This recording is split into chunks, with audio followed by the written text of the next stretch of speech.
आज दिनांक 20 फेब्रुवारी 2026. शेतकऱ्यांसाठी आजच्या ठळक 30 महत्त्वपूर्ण बातम्या पाहूया. रोज अशाच व्हिडिओ पाहण्यासाठी चॅनल सबस्क्राईब करून घ्या आणि फॉलो करून घ्या. 35,000 कोटींची शेतकरी कर्जमुक्ती योजना लवकरच. राज्यातील कर्जबाजारी शेतकऱ्यांसाठी सरकार 35,000 कोटी रुपयांची कर्ज निवारण योजना आणण्याच्या तयारीत आहे. अर्थसंकल्पात याची घोषणा होण्याची शक्यता आहे. योजनेत थकीत कर्जदारांसाठी 20,000 कोटी व नियमित कर्ज भरणाऱ्यांसाठी 15,000 कोटी रुपयांचे प्रोत्साहन दिले जाऊ शकते. प्रवीण सिंह परदेशी समितीचा अहवाल एप्रिलमध्ये येणार असून 30 जून 2026 पर्यंत कर्जमुक्तीची प्रक्रिया पूर्ण करण्याचे सरकारचे उद्दिष्ट आहे. 6 मार्चला कर्जमाफीबाबत मोठा निर्णय होण्याची शक्यता. राज्यातील शेतकऱ्यांसाठी कर्जमाफी संदर्भात मोठ्या हालचाली सुरू झाल्याची माहिती समोर येत आहे. विविध बँकांच्या शाखांकडून थकीत कर्जदार शेतकऱ्यांची कागदपत्रे आणि माहिती संकलित करण्याचे काम वेगाने सुरू आहे. राज्य सरकारने यापूर्वी 30 जूनपर्यंत कर्जमाफीचे धोरण जाहीर करण्याचे संकेत दिले होते. त्यामुळे येत्या 6 मार्च रोजी अर्थसंकल्पीय अधिवेशनाच्या पार्श्वभूमीवर कर्जमाफीबाबत महत्त्वाची घोषणा होण्याची शक्यता वर्तवली जात आहे. शेतकऱ्यांच्या नजरा आता या निर्णयाकडे लागल्या आहेत. अर्थसंकल्पीय अधिवेशनात कर्जमाफीसाठी तरतुदीची शक्यता. शेतकऱ्यांसाठी दिलासादायक बाब म्हणजे येणाऱ्या अर्थसंकल्पीय अधिवेशनात कर्जमाफीसाठी आर्थिक तरतूद करण्याबाबत चर्चा सुरू असल्याची माहिती मिळत आहे. सहकार खात्याकडून थकीत कर्जदार शेतकऱ्यांची माहिती गोळा करण्यात आली असून त्यावर आधारित पुढील निर्णय घेतला जाणार आहे. सरकारकडून कर्ज निवारण योजनेच्या माध्यमातून शेतकऱ्यांना आर्थिक दिलासा देण्याची शक्यता आहे, ज्यामुळे मोठ्या प्रमाणात थकबाकीदार शेतकरी लाभार्थी ठरू शकतात. जिल्हाभरातील अंदाजे 41,800 शेतकरी कर्जमाफीस पात्र ठरू शकतात.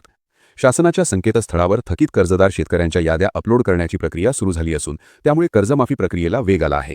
मिळालेल्या माहितीनुसार एका जिल्ह्यातील अंदाजे 41,800 शेतकरी कर्जमाफीसाठी पात्र ठरण्याची शक्यता वर्तवली जात आहे.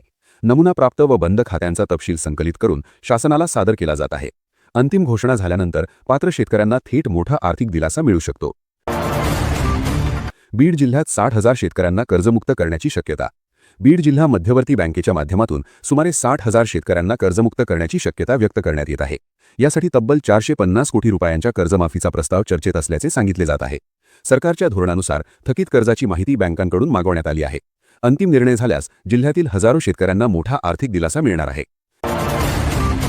नमो शेतकरी महासन्मान निधी योजनेचा 8वा व 9वा हप्ता एकत्र येण्याची शक्यता. राज्यातील अनेक शेतकऱ्यांना नमो शेतकरी महासन्मान निधी योजनेचा 8वा हप्ता अद्याप मिळालेला नाही. त्यामुळे 8वा आणि 9वा हप्ता एकत्र जमा होण्याची शक्यता व्यक्त केली जात आहे. काही जिल्ह्यांमध्ये प्रशासकीय प्रक्रियेतील विलंबामुळे 6 ते 8 महिन्यांपासून हप्ते प्रलंबित आहेत. ई-केवायसी पूर्ण करूनही शेतकऱ्यांना रक्कम न मिळाल्याने नाराजी वाढली आहे. पीएम किसान 22वा हप्ता लवकरच जमा होण्याची चर्चा. पंतप्रधान किसान सन्मान निधी योजनेचा 22वा हप्ता लवकरच शेतकऱ्यांच्या खात्यात जमा होण्याची शक्यता वर्तवली जात आहे. काही वृत्तानुसार हा हप्ता 24 फेब्रुवारी 2026च्या आसपास जमा होऊ शकतो. मात्र अधिकृत घोषणा अद्याप झालेली नाही. ई-केवायसी, आधार तपशील, बँक माहिती व भूसत्यापन पूर्ण असलेल्या शेतकऱ्यांनाच हा हप्ता मिळणार आहे. चुकीची माहिती असल्यास हप्ता अडू शकतो. कापसाच्या दरात घसरण, शेतकरी चिंतेत. बाजारात कापसाच्या दरात पुन्हा घसरण झाल्यामुळे शेतकरी आर्थिक चिंतेत आले आहेत. काही ठिकाणी कापसाचे दर 7,200 ते 7,500 रुपये प्रति क्विंटल दरम्यान दिसत आहेत. पूर्वी दर 8,000पेक्षा जास्त गेले होते, परंतु आता घट झाल्याने शेतकऱ्यांचे नुकसान वाढत आहे. शासनाची सीसीआय मार्फत खरेदी सुरू असली तरी ग्रेड कट्टा आणि इतर अटींमुळे अनेक शेतकरी खासगी व्यापाऱ्यांना कापूस विकण्याचा पर्याय निवडत आहेत. सीसीआय मार्फत कापूस खरेदी 28 फेब्रुवारीपर्यंत सुरू राहणार आहे. शासनाने कापसाची आधारभूत किमतीवर खरेदी सीसीआयच्या माध्यमातून सुरू ठेवली आहे. ही खरेदी 28 फेब्रुवारीपर्यंत सुरू राहणार आहे. डिसेंबरमध्ये नोंदणी केलेल्या शेतकऱ्यांना खरेदीचा लाभ दिला जात आहे. मात्र खासगी बाजारातील दर आणि गुणवत्तेच्या अटींमुळे अनेक शेतकरी संभ्रमात आहेत. शेतकरी संघटनांनी खरेदीची मुदत वाढवण्याची मागणी देखील केली आहे. तुरीच्या दरात घसरण, भाव वाढीच्या अपेक्षेत नुकसान. तुरीच्या दरात 400 ते 700 रुपयांपर्यंत घसरण झाल्याने शेतकऱ्यांचे नुकसान झाले आहे. भाव वाढतील या अपेक्षेने अनेक शेतकऱ्यांनी विक्री थांबवली होती. मात्र बाजारभाव कमी झाल्याने आर्थिक तोटा सहन करावा लागत आहे. बाजारातील अस्थिरतेमुळे शेतकऱ्यांमध्ये नाराजीचे वातावरण निर्माण झाले आहे. सोयाबीन आणि इतर पिकांच्या दरात घट. नांदेडसह काही बाजार समित्यांमध्ये सोयाबीनच्या दरात घसरण सुरू असून सरासरी दर सुमारे 5,115 रुपये प्रति क्विंटल नोंदवला गेला आहे. कडधान्य व मसाला पिकांचे दर स्थिर असले तरी उत्पादन खर्चाच्या तुलनेत मिळणारा दर कमी असल्याची तक्रार शेतकरी करत आहेत. यामुळे शेतकऱ्यांच्या उत्पन्नावर परिणाम होत आहे. हळदीचे दर टिकून आवक वाढली. हळदीच्या बाजारात आवक वाढूनही दर टिकून असल्याचे चित्र दिसत आहे.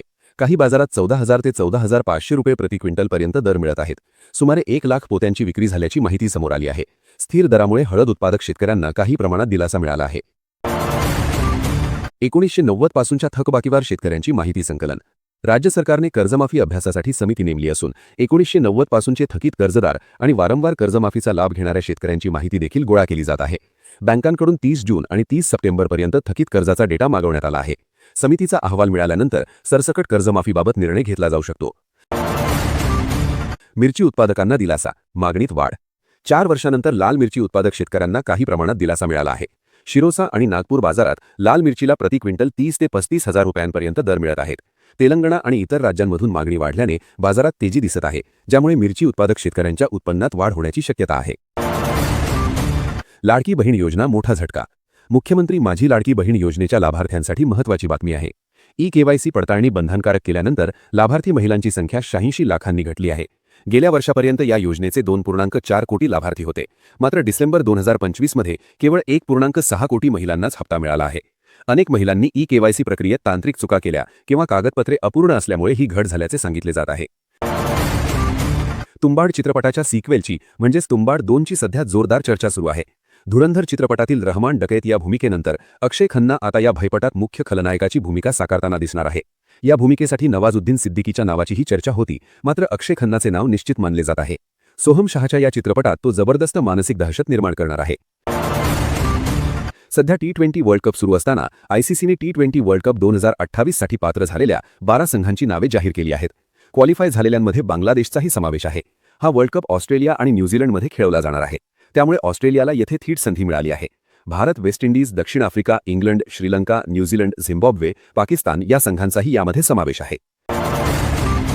भारतीय शेअर बाजारात आज पुन्हा भूकंप आला आहे. निफ्टी तब्बल 246 अंशांनी कोसळला आहे.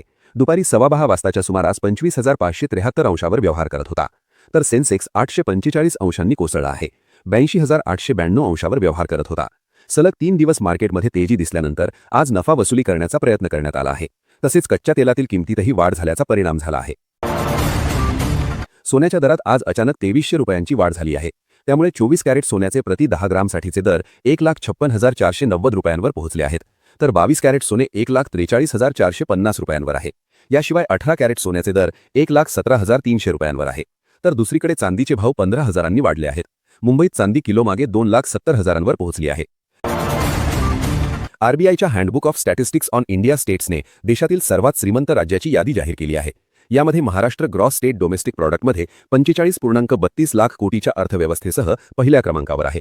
तमिळनाडू 31.19 लाख कोटीच्या अर्थव्यवस्थेसह दुसऱ्या आणि यूपी 29.77 लाख कोटींसह तिसऱ्या स्थानावर आहे. यानंतर कर्नाटक, वेस्ट बेंगॉल आणि राजस्थान यांचा क्रमांक आहे. अमेरिका आणि इस्रायल लवकरच इराणच्या विरोधात मोठी सैन्य कारवाई करू शकते. अमेरिकेचे राष्ट्राध्यक्ष डोनाल्ड ट्रम्प यांचे प्रशासकीय अधिकारी सध्या अशा एका मोहिमेवर काम करत आहेत जे दोन्ही देशांना युद्धाकडे घेऊन जातील. ही कारवाई अनेक आठवडे सुरू राहील अशी शक्यता आहे. दरम्यान इराणच्या जवळपासच्या समुद्रात अमेरिकेने आपल्या मोठ्या युद्धनौका आधीच तैनात केल्या आहेत.